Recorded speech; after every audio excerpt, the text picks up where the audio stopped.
మిత్రులకు, శ్రేయోభిలాషులకు, ఆరోగ్యాభిలాషులకు, యోగ సాధకులందరికీ నా హృదయపూర్వక శ్రీరామనవమి శుభాకాంక్షలు అందరికీ తెలియజేసుకుంటున్నాను. ఈరోజు మనం సీతారాముల కళ్యాణాన్ని మనం లోక కళ్యాణంగా చెప్పుకుంటాం.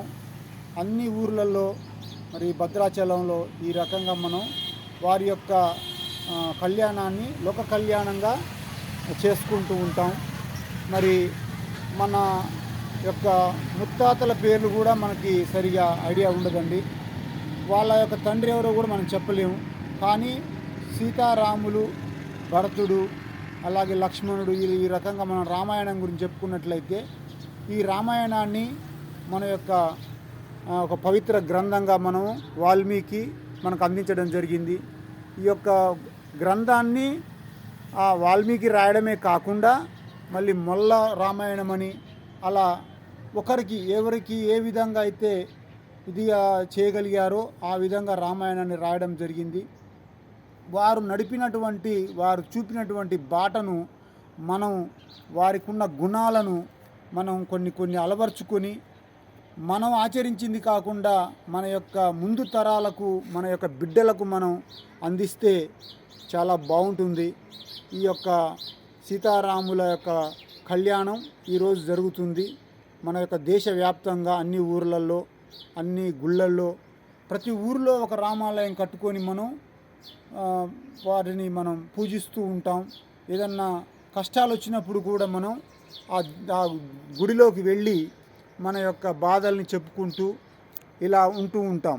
అయితే విషయం ఏంటంటే మనం చెప్పదలుచుకుంది ఏంటంటే మనం ఆ పూజలు చేసి ఆ రోజుకి ఏదో మనం ఆ పూటకి మనం చేతులు దులిపేసుకున్నట్టు కాకుండా వారిలో ఏ గుణాలు ఉంటే వారిని ఈరోజు వరకు మనం గుర్తుంచుకున్నాం. ఒక యుగం మధ్యలో గడిచిపోయిందండి, ద్వాపర యుగం మధ్యలో గడిచిపోయింది. అంతకుముందు త్రేతాయుగంలో సీతారాములు మన ఈ భూమి మీద తిరిగారని చెప్పేసి మనకు పురాణాలు చెప్తున్నాయి. ఆ వారిని ఈరోజు వరకు మనం గుర్తుంచుకోవడానికి గల కారణం ఏంటి అంటే వారు చూపినటువంటి మార్గం, వారు ఆచరించినటువంటి ఆచరణ. కావున ఈ రకమైనటువంటి బాటను రామాయణాన్ని, మహాభారతాన్ని, అలాగే భగవద్గీతని మనం తెలుసుకోవాలి. తెలుసుకొని మన యొక్క బిడ్డలకు మనం అందించాల్సిన బాధ్యత మనకి ఎంత వరకైనా ఉంది. కావున అందరూ ఈ యొక్క విషయాన్ని ఈ పండగ సందర్భంగా తెలుసుకుంటారని, తెలుసుకొని ఆ యొక్క వారు నడిచిన మార్గాన్ని మనం అలర్చుకొని మన బిడ్డలకు కూడా అందిస్తూ ఉంటే వారు ఇంకా ముందు తరాలకు అందిస్తూ మన యొక్క ఇదిని గుర్తించి, అలాగే పక్కదారి పిల్లలు ఈరోజు సెల్లులని, వీడియోస్, గేమ్స్ అని ఆ రకంగా పక్కదారి పడుతున్నారు. బెట్టింగ్ గేమ్స్ అని ఈ రకంగా పోతున్నారు. కావున వారిని మనం ఒక మార్గంలోకి నడపాలి అంటే రామాయణం, మహాభారతం, భగవద్గీత వీటన్నిటిని గురించి మనం తెలుసుకోవాలి. ఫస్ట్ తెలుసుకొని బిడ్డలకు అందించాలి.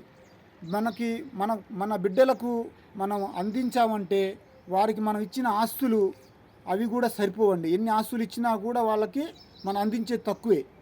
మనం మార్గంలో నడిచి ఆ మార్గాన్ని వాళ్ళకు అందిస్తే వాళ్ళకు ముందు తరాలకు కూడా మనం అందించిన వాళ్ళం అవుతాం. కావున ఈ అవకాశాన్ని ఇచ్చినటువంటి మీ అందరికీ నా హృదయపూర్వక ధన్యవాదాలు తెలియజేసుకుంటున్నాను.